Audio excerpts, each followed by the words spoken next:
middle finger Tupac or something like that on the image. And I'm just like, yeah. So I literally get my light box out with a loop on it and I magnify and I'm looking at it. And I'm like, I'm like, no. So I literally had to get my glasses. I mean, in 1993, you were backstage at a show. I think it was a Public Enemy show, and you photographed. Well, unbeknownst to you, you photographed such an iconic photo of Tupac, Biggie, and the whole BadBoy clique. How did that come about?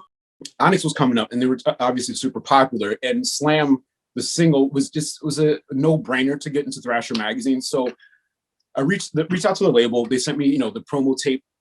This is like the original promo tape from 1993 advanced cassette to copy, and I still have it. So I listened to it. I'm like, yeah, it's cool, whatever. Set up the shoot. I get to the venue early, probably around sound check time, and introduce myself to the guys, and they're like, hey, cool, because everybody loves Thrasher. Thrasher's a no-brainer. Slam, they know it's an easy fit.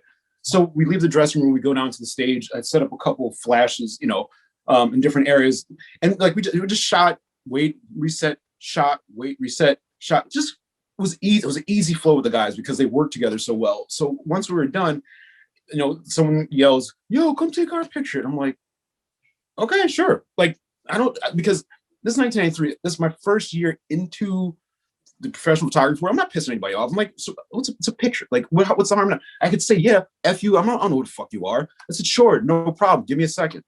Get my stuff together, go over to the guys. No one, I didn't know who they were. I just looked at them. I'm just like, all right, cool. Sort of just brought them together, look. And then, the one guy's like automatically, it's typical hip hop. They're either gonna give you gun fingers, they're gonna give you this, you can give you yo. And it's like, I don't like the hip hop poses. But I was like, you know what? They asked me, this is how they want to pose for the picture. Mm-hmm. Boom. Thank you very much. And I went back to the dressing room. And that was it. I didn't think anything of it. Years later, like I would look at the picture, but I know back in 1993, 1994, you can't put middle fingers in a magazine. You know what I mean? I don't care if it was a story, like maybe the source might have ran it, but my point was, for me, who I am, I'm not trying to publish my work of profanity. So this in a picture, it's not the coolest thing in the world to me. So I'm like, I'm good. I have other images to try and share.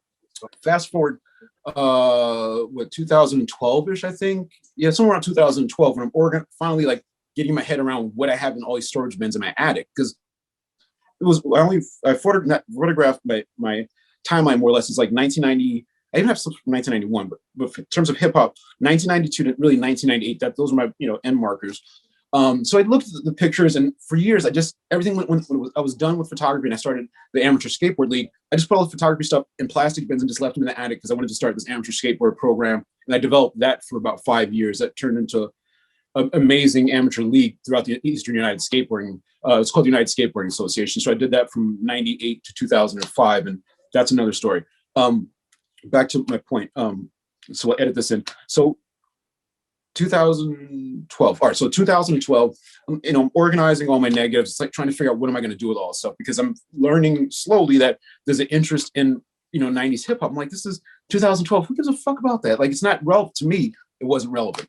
So, but I was listening to my friends who were advising me. So I'm like, let me and it took a long time to just organize and stuff, and once I organize it, I had to digitize it and index it. But getting back to the point of the story, so in 2012, I'm looking, organizing. And I happen to see this middle finger thing. And I remember looking at it because I'm like, I couldn't sell it. It was so annoying because all you're seeing is a giant middle finger.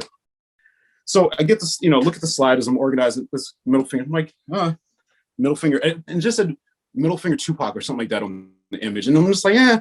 So I literally get my light box out with a loop on it. And I magnify and I'm looking at it. And I'm like, I'm like, no. So I literally had to get my glasses. And I'm like, what the f? And I just started laughing. I'm like, wow. Biggie, Tupac, wearing I'm a Bad Boy in 1993. And I'm like, this is 2012. And what do you do other than laugh about it? That's the first thing you can do is just laugh, because you realize the relevance of, this is 2012. They're all both past. There's been so many documentaries like how they hate each other, the Beach Coast West. Come to find out, they're all friends wearing I'm a Bad Boy shirt.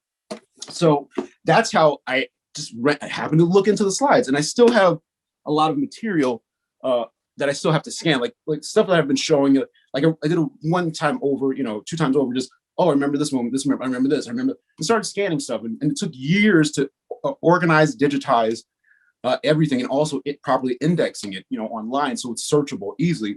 But for example, of how much material that I still have, and again, I have to do it slow process. But for example, this is my folder of just Fuji's material.